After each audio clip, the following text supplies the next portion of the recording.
Hello friends, welcome back to my channel. तो आज है दिल्ली में इलेक्शन डे। तो आज सभी लोग वोट देने जा रहे हैं। मेरे घर से भी सभी लोग गए और उनके साथ मैं भी गई। एंड आप लोगों को पता ही है कि स्पेशली मैं बरेली से वोट देने के लिए दिल्ली आई हूँ। मतलब लगभग 350 किलोमीटर ट्रैवल करके सिर्फ वोट के लिए मैं दिल्ली आई हूँ कि मेरा यहीं का है सारा एड्रेस वगैरह, और मेरा कोई भी एड्रेस अभी चेंज नहीं हुआ है। तो मेरे सारे डॉक्यूमेंट्स पे अभी यहीं का एड्रेस, और मेरा जो वोट आ रहा है पिछले 4-5 सालों से, वो मैं यहीं पे वोट दे रही हूँ। और मेरा केस के अकेडमी में ही वोट आता है।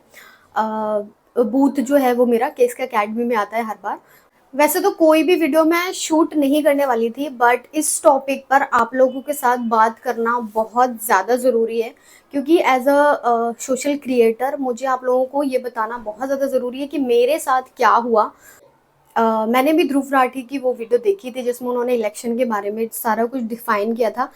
तो मुझे विश्वास तब भी नहीं हो रहा था, लेकिन अब मेरे साथ हो गया तो मुझे डेफिनेटली विश्वास हो चुका है कि ये जो प्रोपेगेंडा चल रहा है ना, वो बिल्कुल सीरियस नोट पर है। और इस तरह से मेरा भी वोट काटा गया। लेकिन जैसे ही इनकी बारी आती है वोट डालने की, इन्हें कहा जाता है कि ये वोट नहीं डाल सकती क्योंकि इनका नाम वोटर लिस्ट पर नहीं था।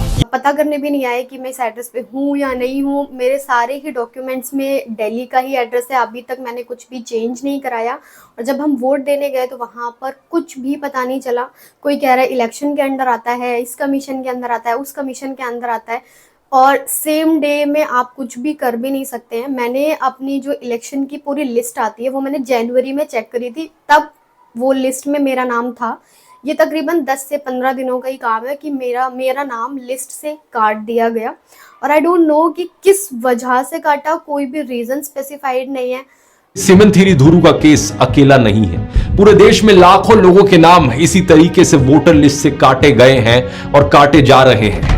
तो ये बहुत बड़ा एक प्रोपेगेंडा चल रहा है। ध्रुव राठी ने बहुत ही क्लियर और एकदम सारे तथ्यों के साथ वीडियो बनाया है कि ये इस तरह से हो रहा है ये हमारे स्टेट में।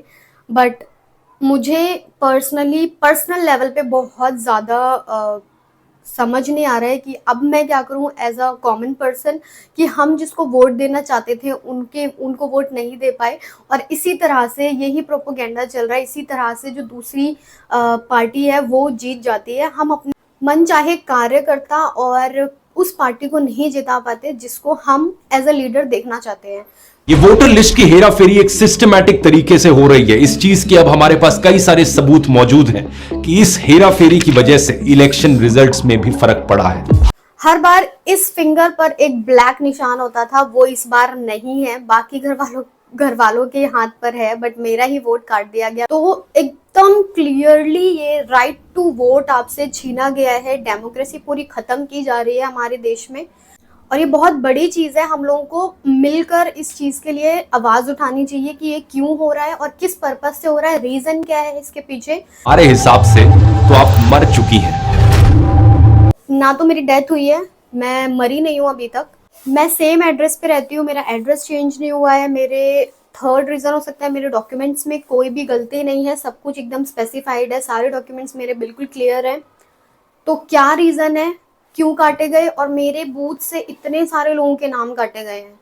इस लोकसभा इलेक्शंस में तो मैं कुछ भी नहीं कर पाई, क्योंकि हो सकता है 1-2 दिन पहले ही मेरा नाम काटा गया हो, और कोई भी कुछ भी सुनने को भी राजी नहीं है, कोई भी कार्यकर्ता भी कुछ भी सुनने को राजी नहीं है। तो इलेक्शंस आएंगे, उसमें मैं एक फॉर्म आता है इलेक्शन कमीशन पे ही, वो पूरी साइट पे अवेलेबल है। तो वो फॉर्म भर के मुझे फिल करना होगा पहले ही। तो वो मैं काम, अभी इलेक्शन पूरा हो जाएगा उसके बाद में वो फॉर्म भर दूंगी, जिससे कि नेक्स्ट इलेक्शन जब भी हो तो मुझे मेरा राइट टू वोट मिले, एंड स्पेसिफिकली मेरा वोट ना काटा जाए होपफुली।